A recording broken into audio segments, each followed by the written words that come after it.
Which is better, Starbucks matcha or homemade matcha? Starting with Starbucks. Afternoon. Isang iced matcha latte, 20 size. The price, 205 pesos. Waiting time 4 to 6 minutes. So far, so good, Starbucks. Pero ano naman kayang lasa nito?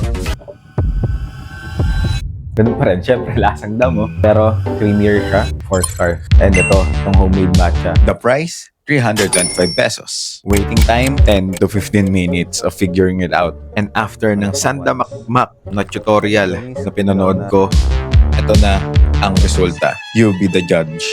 Pero, ano nga bang lasa na tong creation ko na to? Moment of truth.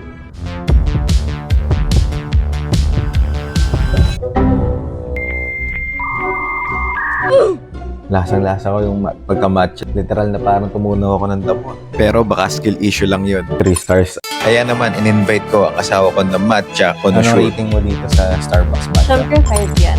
Let's see. At kinakabahan din ako habang tinitikman niya to. Super tapang niya. Tatry natin ng mas more milk. 4.5. Wow, taas. At ang winner, Starbucks matcha.